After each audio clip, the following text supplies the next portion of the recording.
香港國際機場係全球最繁忙、最優秀嘅機場之一，每日有超過900班航班喺機場升降。作為領先嘅國際及區域航空中心，部分航空公司會率先以最新型號嘅飛機服務香港市場。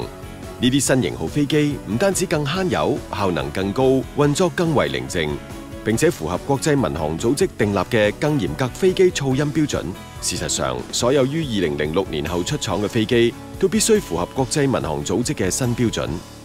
呢架係我哋波音747-8飛機，同上一代唔同嘅地方咧，就係用咗好多唔同嘅物料啦。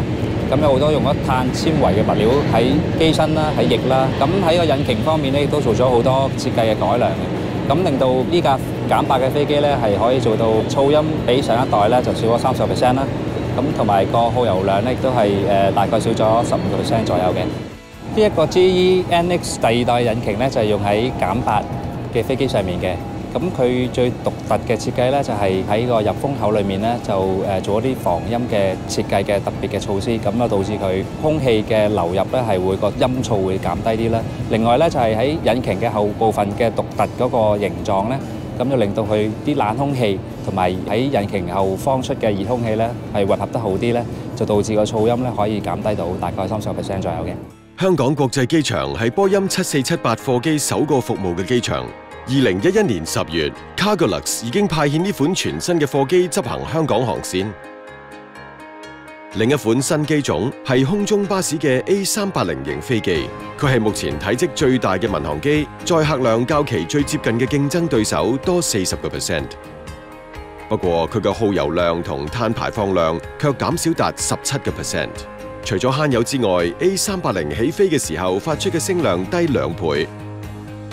降落嘅時候，亦都會寧靜3至4倍。香港國際機場係最先迎接呢款超級珍寶機嘅機場之一。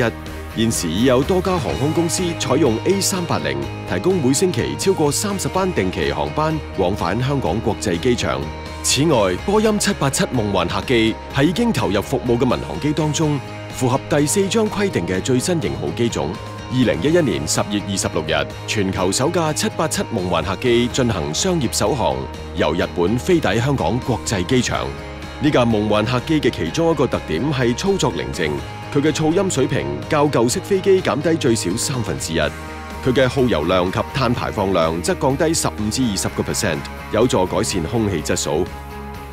隨住航空公司不斷引入新機種、擴充機隊或者取代退役嘅飛機，未來我哋將會見到更多、更新、更快、寧靜慳油及低排放嘅飛機喺香港國際機場升降。